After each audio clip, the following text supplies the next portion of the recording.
Eighth class science. तो देखो eighth class science में अब हम स्टार्ट करेंगे चैप्टर नंबर 2। तो चैप्टर नंबर 2 के अंदर जो नाम दे रखा है वो क्या नाम है अपना? The invisible living world beyond our naked eye. Invisible का मतलब क्या होता है? अदृश्य। इनविजिबल का मतलब होता है अदृश्य, जिसको हम देख नहीं सकते, मतलब कि गायब। लिविंग वर्ल्ड, लिविंग का मतलब जीवन, मतलब जिसमें जीवन है, और वर्ल्ड मतलब दुनिया। इसका मतलब ये हुआ साइंस के अंदर है ना कुछ ऐसी भी चीजें होती हैं जो कि इनविजिबल होती है। कुछ ऐसे जीव जंतु होते हैं, कुछ ऐसी प्रजातियां होती हैं जिनको हम देख नहीं सकते। और हम किनको नहीं देख सकते? जो बहुत ही ज्यादा छोटे होते हैं। बहुत ज्यादा छोटी चीजों को हम नहीं देख सकते। अगर मैं तुमसे पूछूं क्या तुम चींटी को देख सकते हो, तो तुम्हारा आंसर होगा यस, तुम चींटी को देख सकते हो। तो क्या चींटी इनविजिबल होती है? चींटी तो विजिबल होती है, क्योंकि हम चींटी को देख सकते हैं। तो आखिर वो कौन से लिविंग ऑर्गेनिजम्स होते हैं जिनको हम नहीं देख सकते? उनकी बात इस चैप्टर में होगी। मैंने तुमसे पूछा बैक्टीरिया, क्या तुम बैक्टीरिया को देख सकते हो? तो तुम्हारा आंसर होगा नो, हम बैक्टीरिया को नहीं देख सकते। तो बैक्टीरिया जैसे छोटे ऑर्गेनिजम्स की बात इस चैप्टर के अंदर होने वाली है।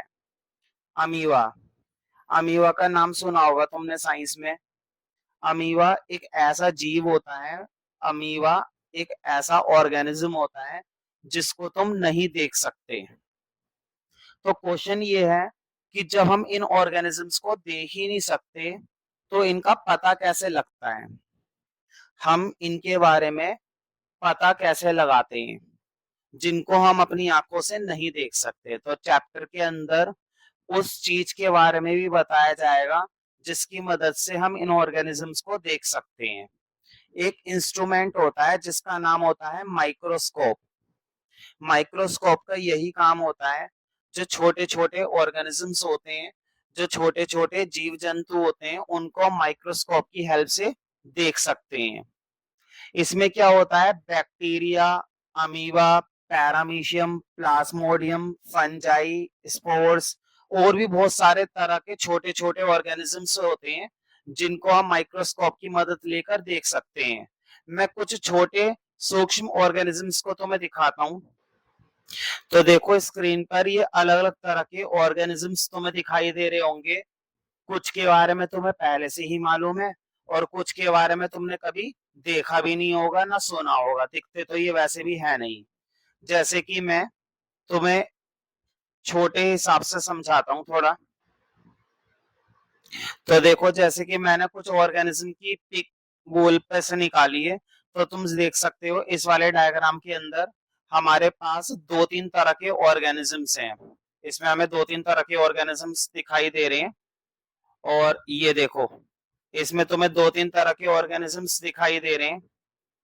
एक क्या है अपना फंजाई, वायरस, बैक्टीरिया। तुमने इसके बारे में दो चीजों के बारे में सुना होगा। तुमने वायरस के बारे में सुना होगा, कहते नहीं है वायरस की वजह से हमें इन्फेक्शन हो जाता है। कोरोना वायरस का नाम सुना होगा। बताओ कोरोना का जो वायरस होता है वो दिखता तो है नहीं, या फिर तुम्हें दिखाई देता है ना? कोरोना का जो वायरस था वो हमें दिखाई नहीं देता, लेकिन उसकी वजह से क्या हो जाती है? हमें बीमारी हो जाती है। इसी तरीके से बैक्टीरिया, तुम ये देख सकते हो ये बैक्टीरिया बना हुआ है, और बैक्टीरिया की दो आंखें भी दिखा रखी है कार्टून की तरह, लेकिन ऐसा कुछ नहीं है, इसकी आंखें होती नहीं है। तो इस तरह के जो ऑर्गेनिजम्स होते हैं ये बहुत ही ज्यादा छोटे ऑर्गेनिजम्स होते हैं। इनको हम अपनी आंखों से नहीं देख सकते, लेकिन हाँ इनका असर जरूर हमारे शरीर पर पड़ता है, हमारे आसपास की दुनिया में पड़ता है। तो क्वेश्चन ये है कि जब हम इनको देख ही नहीं सकते तो वो कौन सा इंस्ट्रूमेंट है जिसकी मदद से हम इन ऑर्गेनिजम्स का पता लगा सकते हैं? तो उस इंस्ट्रूमेंट का नाम क्या होता है? माइक्रोस्कोप। उस इंस्ट्रूमेंट का नाम क्या होता है? माइक्रोस्कोप। माइक्रोस्कोप तुम्हें स्कूल लैब के अंदर देखने को मिल सकता है। मैं तुम्हें माइक्रोस्कोप की एक फोटो दिखाता हूँ, माइक्रोस्कोप्स कैसे देखने में लगते हैं।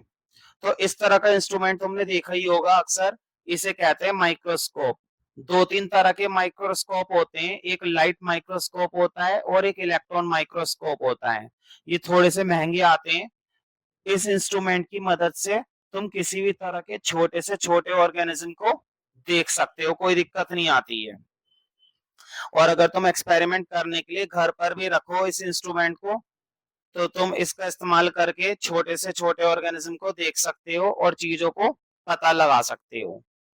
तो क्वेश्चन ये है, why are microscopes important for studying life. Life का मतलब ये हुआ, ये कौन सी लाइफ की बात कर रहा है, ये उन ऑर्गेनिजम्स की लाइफ की बात कर रहा है जो बहुत ही ज्यादा छोटे होते हैं, इनविजिबल होते हैं, जो दिखते नहीं है। तो माइक्रोस्कोप्स हमारी कैसे मदद करते हैं इस तरह के ऑर्गेनिजम्स को देखने में। तो देखते हैं आंसर, आखिर माइक्रोस्कोप का काम क्या होता है। देखो, microscopes microscopes are essential. Microscopes क्या होते हैं, बहुत ही ज्यादा असेंशियल होते हैं, जरूरी होते हैं। मुझे बताओ, क्या माइक्रोस्कोप फालतू की चीज है? फालतू की चीज थोड़ी ना है, बहुत ही जरूरी चीज है, असेंशियल है हमारे लिए। Because they allow us to see objects, क्योंकि इसकी मदद से हम ऑब्जेक्ट्स को क्या कर पाते हैं, देख पाते हैं। सी का मतलब क्या होता है, देखना। मुझे बताओ, क्या तुम माइक्रोस्कोप के बिना बैक्टीरिया को देख पाओगे? माइक्रोस्कोप के बिना तुम बैक्टीरिया को नहीं देख सकते। सिर्फ माइक्रोस्कोप ही ऐसा है जो ऑब्जेक्ट्स को किस में मदद करता है, हमारी देखने में।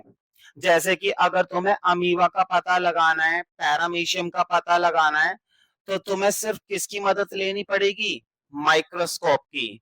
तो माइक्रोस्कोप बहुत ही ज्यादा क्या होते हैं, असेंशियल होते हैं, क्योंकि ये हमें ऑब्जेक्ट्स को देखने में क्या करते हैं, मदद करते हैं, है ना। इनके बिना तुम नहीं देख सकते।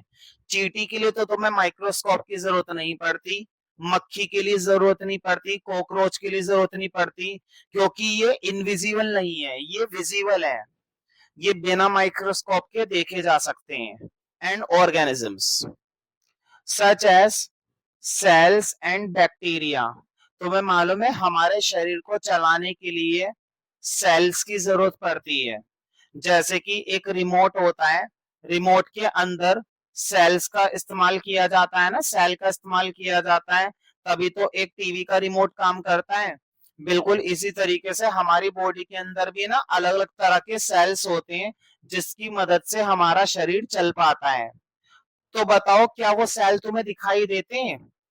सेल का जो देखो बेसिक स्ट्रक्चर होता है वो इस तरह का होता है, इसे हम कहते हैं सेल। सेल का बेसिक स्ट्रक्चर ऐसा होता है, इसके अंदर बहुत सारी चीजें होती हैं, छोटी छोटी तरह की। मैं तुम्हें सेल के बारे में आगे भी पढ़ाऊंगा, 9th क्लास के अंदर तुम्हें सेल के बारे में डिटेल में मिलेगा। वहां पर तुम्हें सेल का तो चैप्टर ही मिलेगा, जिसमें चैप्टर का नाम ही यही होएगा, सेल।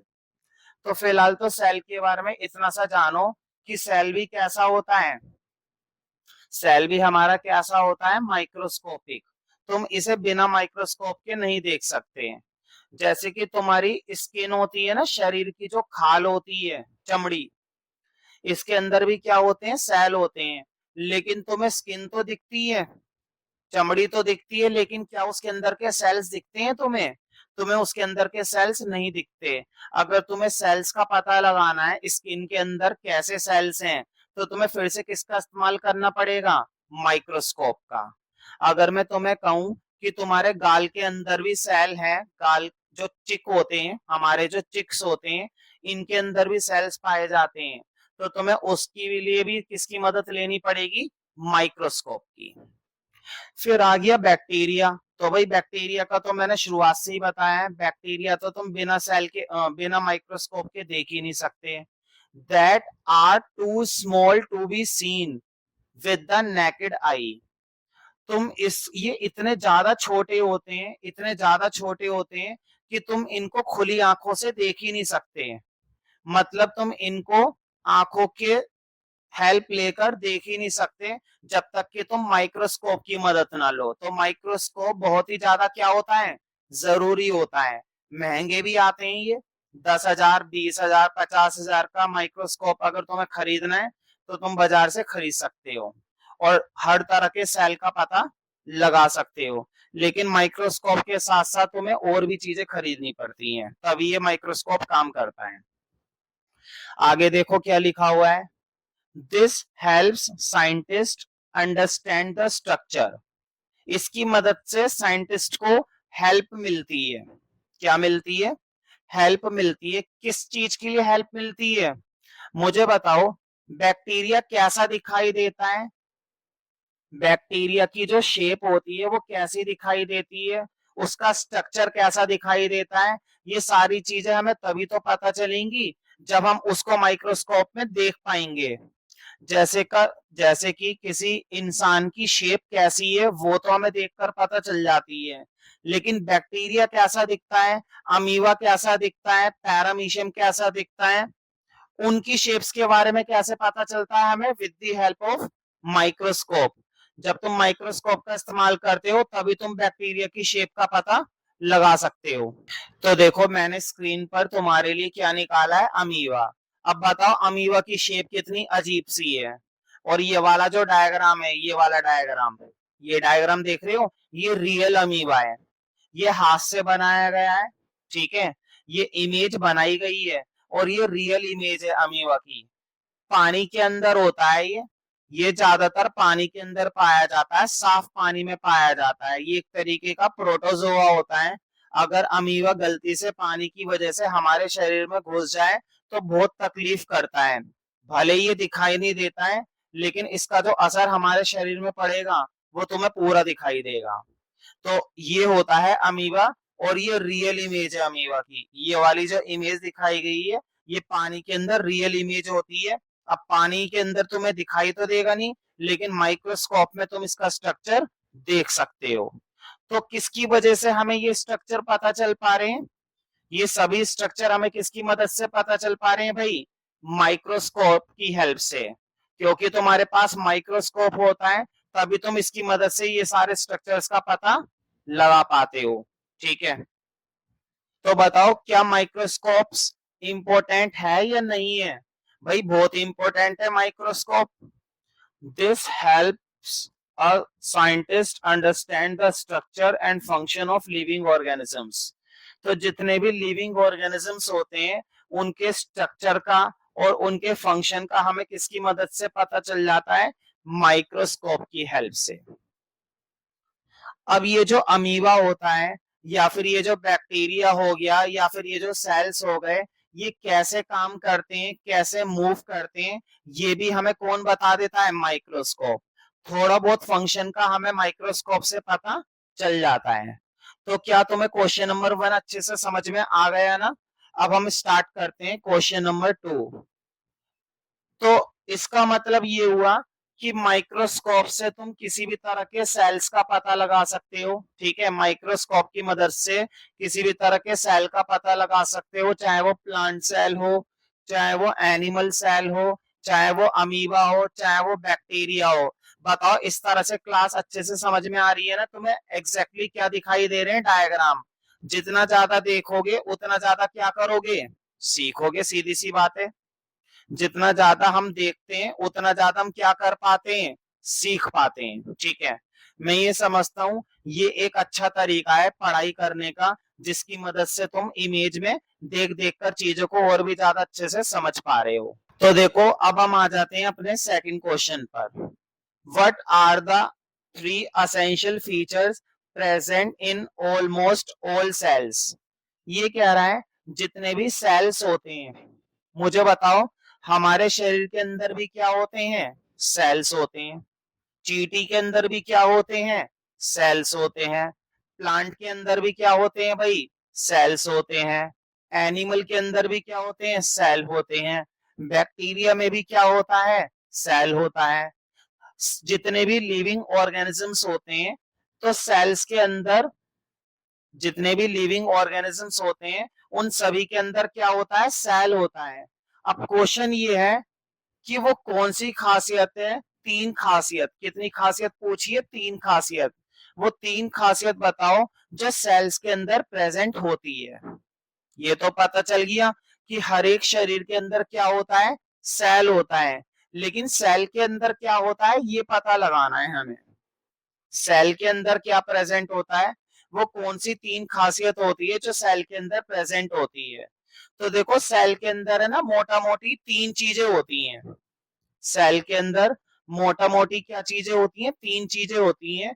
एक तो होती है प्लाज्मा मेम्ब्रेन, एक क्या होती है प्लाज्मा मेम्ब्रेन, एक क्या होता है साइटोप्लाज्म, और एक क्या होता है न्यूक्लियस। रिपीट करो विद मी, मेरे साथ रिपीट करो। एक चीज क्या होती है प्लाज्मा मेम्ब्रेन, अभी मैं बता दूंगा ये क्या होता है। एक क्या होता है साइटोप्लाज्म, और एक क्या होता है न्यूक्लियस। जैसे कि देखो मैं तुम्हें थोड़ा सा डायग्राम की हेल्प से समझाता हूँ कि ये सब क्या होता है। तो सपोज मैंने ना एक रफ आइडिया बनाया, मान लो ये तुम्हारा क्या है, सेल है। और अगर मैं इस सेल के अंदर, अगर मैं इस सेल के अंदर तुम्हें ये बताऊं कि ये जो बाहर वाली लेयर दिखाई दे रही है, ये जो बाहर वाली लेयर दिखाई दे रही है बताओ, ये वाली लेयर, ये दिखाई दे रही है ना ब्लैक कलर की, ये जो लाइन है, जो बाहर वाली लाइन होती है ना सबसे बाहर वाली लाइन, जिसको मैंने रेड कलर से भी दिखाया है, इसी बाहर वाली लाइन को क्या बोला जाता है भाई, प्लाज्मा मेम्ब्रेन। क्या बोला जाता है इस बाहर वाली लेयर को, प्लाज्मा मेम्ब्रेन। इसी बाहर वाली लाइन का क्या नाम होता है, प्लाज्मा मेम्ब्रेन होता है। अच्छा प्लाज्मा मेम्ब्रेन का एक दूसरा नाम भी होता है जिसको हम क्या बोलते हैं, सेल वॉल। प्लाज्मा मेम्ब्रेन का एक दूसरा नाम भी होता है जिसको हम क्या बोलते हैं, सेल वॉल बोलते हैं। सॉरी सेल वॉल कह रहा हूं, सेल मेम्ब्रेन। क्या होती है ये, सेल मेम्ब्रेन। तो अगर एग्जाम में क्वेश्चन आ जाए कि प्लाज्मा मेम्ब्रेन क्या होती है, तो प्लाज्मा मेम्ब्रेन उसे कहते हैं जो सेल के सबसे बाहर वाली क्या होती है, लाइन। अब बात करते हैं दूसरे नंबर पर क्या था, साइटोप्लाज्म। तो देखो साइटोप्लाज्म तो मैं बाद में बताऊंगा, पहले मैं बता रहा हूं न्यूक्लियस, कि ये न्यूक्लियस क्या होता है। तो देखो अभी मैंने तुम्हें ये सेल बताया, सेल के सेंटर में, सेल के सेंटर के अंदर भी एक चीज होती है, सेल के सेंटर के अंदर भी क्या होती है, एक चीज होती है। मान लो ये वाला हिस्सा, ये जो मैंने रेड कलर का बताया सेंटर में बनाया है ना तकलीफ, तो इसी सेंटर वाले हिस्से को क्या बोलते हैं, इसी सेंटर वाले हिस्से को बोलते हैं न्यूक्लियस। इसी सेंटर वाले हिस्से को क्या कहा जाता है, न्यूक्लियस।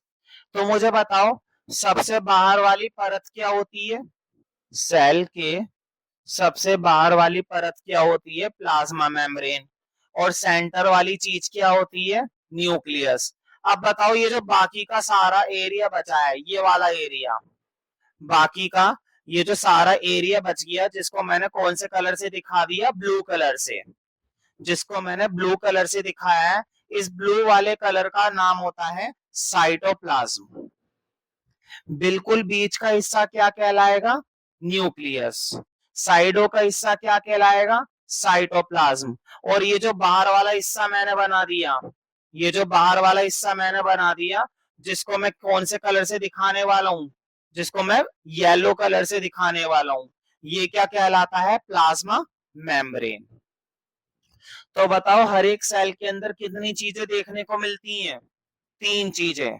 याद रहेगी ना बात, हर एक सेल के अंदर कितनी चीजें देखने को मिलती हैं, 3 चीजें।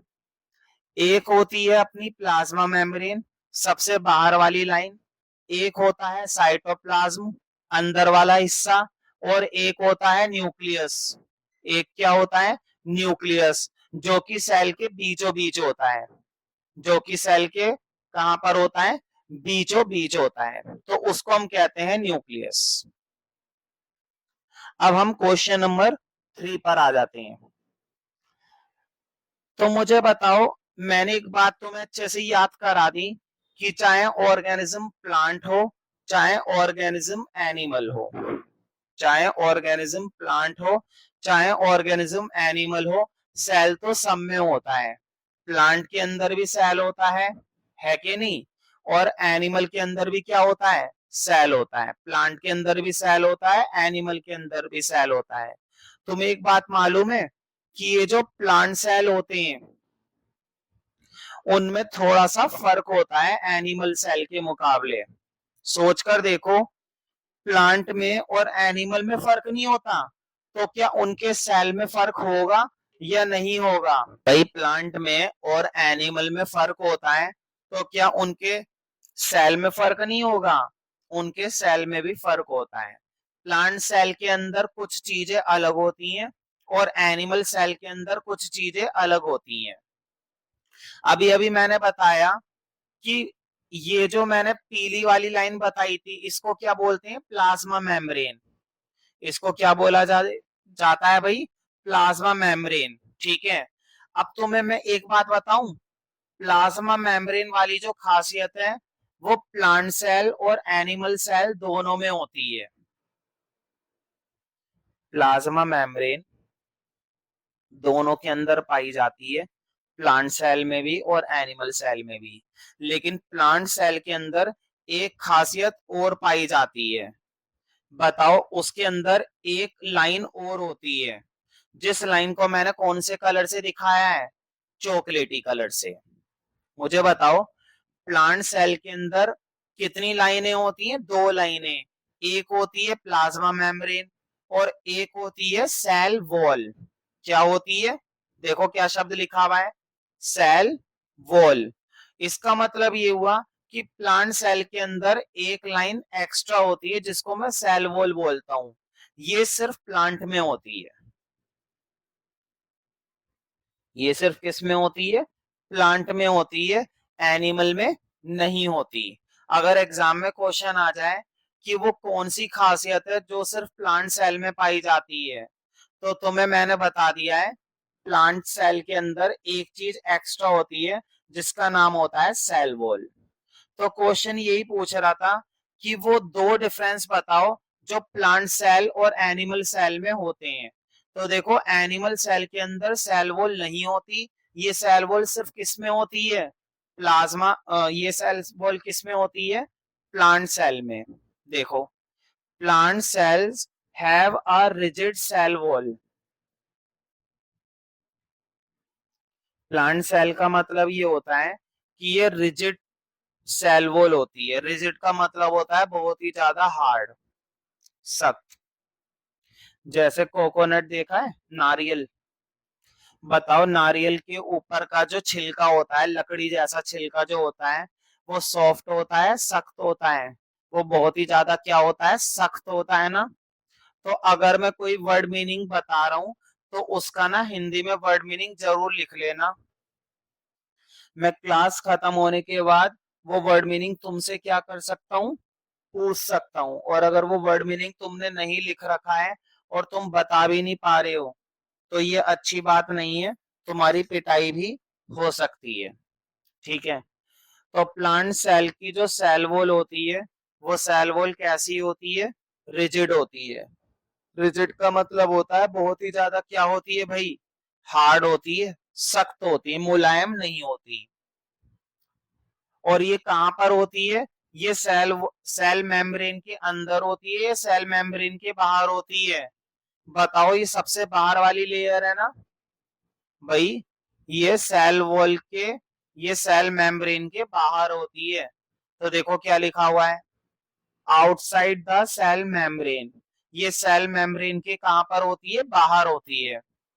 While animals cell wall does not. तो मुझे बताओ, एनिमल के अंदर तो ये सेल वॉल नहीं होती, ये सेल वॉल सिर्फ किस में होती है? प्लांट में। ये खासियत सिर्फ और सिर्फ किस में पाई जाती है? प्लांट सेल के अंदर ही पाई जाती है। दुनिया की हर एक चीज, हर एक ऑर्गेनिज्म किससे बना होता है? सेल से। अब एक चीज और होती है प्लांट सेल के पास, जिसका नाम होता है प्लास्टिड। तो देखो, एक खासियत और होती है जिसका नाम क्या होता है? प्लास्टिड।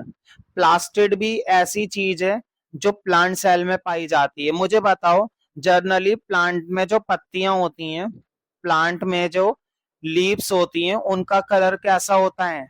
ग्रीन कलर होता है ना।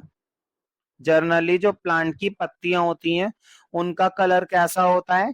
ग्रीन कलर होता है। तो अगर मैं तुमसे पूछूं कि प्लांट की जो पत्तियों का कलर होता है वो ग्रीन कलर क्यों होता है, तो प्लांट की पत्तियों का जो ग्रीन कलर होता है वो इसलिए होता है क्योंकि उनके अंदर एक चीज होती है जिसका नाम होता है क्लोरोफिल। क्या नाम होता है? क्लोरोफिल। रिपीट करे करो। प्लांट सेल के अंदर कुछ पत्तियां ज्यादातर ऐसी होती हैं जिनका कलर कैसा होता है? Green colour. तो एग्जाम में अगर क्वेश्चन आ जाए कि पत्तियों का कलर ग्रीन क्यों होता है, तो तुम्हें आंसर करना है कि उनके अंदर क्या प्रेजेंट होती है? क्लोरोफिल। तो बताओ ये क्लोरोफिल किस हिस्से में होती है? तो ये क्लोरोफिल होती है प्लास्टिड के अंदर। क्या नाम होता है? प्लास्टिड। प्लास्टिक नहीं, प्लास्टिड। और ये खासियत भी सिर्फ किसके अंदर पाई जाती है? प्लांट सेल के अंदर। बताओ अगर हमारे अंदर क्लोरोफिल होती तो हमारा कलर भी कैसा होता? ग्रीन होता। ठीक है, इसका मतलब ये हुआ कि ये खासियत हमारे अंदर तो नहीं है, ये खासियत सिर्फ और सिर्फ किसके अंदर पाई जाती है? ये खासियत पाई जाती है सिर्फ और सिर्फ प्लांट सेल के अंदर। इसका मतलब ये हुआ कि प्लांट सेल के अंदर प्लास्टिड भी क्या होती है? प्रेजेंट होती है। तो प्लास्टिड भी प्रेजेंट होती है। तो देखो, plant cells contain chloroplast for photosynthesis. Plant cell के अंदर क्लोरोप्लास्ट होती है और क्लोरोप्लास्ट के अंदर ही क्लोरोफिल होती है। प्लांट सेल के अंदर कौन सी क्लोरोप्लास्ट होती है? Chloroplast, which are absent in animal cell. और ये खासियत एनिमल सेल में नहीं होती। तो प्लांट सेल में कौन कौन सी दो खास चीजें होती हैं? एक तो होती है सेल वॉल और एक होती है प्लास्टिड। प्लांट सेल के अंदर कौन कौन सी खास चीजें होती हैं? एक तो होती है सेल वॉल और एक क्या होती है? प्लास्टिड, है ना? तो देखो, ये जो क्वेश्चंस चल रहे हैं इन क्वेश्चंस को ध्यान से समझते चलो और साथ साथ इन क्वेश्चंस को तुम्हें नोट भी करना चाहिए। तो मैं ये समझता हूँ कि क्वेश्चंस वगैरह अगर नोट कर लोगे तो बढ़िया रहेगा, और अगर नोट कर रखे हैं या नोट करने की जरूरत नहीं है तो वो एक अलग बात है। ठीक है, लास्ट क्वेश्चन करते हैं। तो देखो, शॉर्ट टाइप के अंदर हम कितने क्वेश्चंस करने वाले हैं? 4 क्वेश्चंस। हमें सिर्फ कितने क्वेश्चंस करने की जरूरत है? Only 4 questions. लास्ट क्वेश्चन देखते हैं। हाउ डू माइक्रो ऑर्गेनिजम्स, ये जो छोटे छोटे जीव जंतु होते हैं जैसे बैक्टीरिया, फंजाई, अमीबा, तो ये जो छोटे छोटे ऑर्गेनिजम्स होते हैं इनकी मदद से तुम्हें मालूम है ब्रेड बनाए जाते हैं, दही बनाया जाता है। तुम्हें एक बात मालूम होगी, घर पर मम्मियां क्या करती हैं? रात को दूध गर्म करती हैं और जमाने रख देती हैं, और सुबह क्या बन जाता है दूध का? दही बन जाता है। इसको क्या बोलते हैं? योगर्ट। क्या बोलते हैं? योगर्ट। इससे दही बनता है।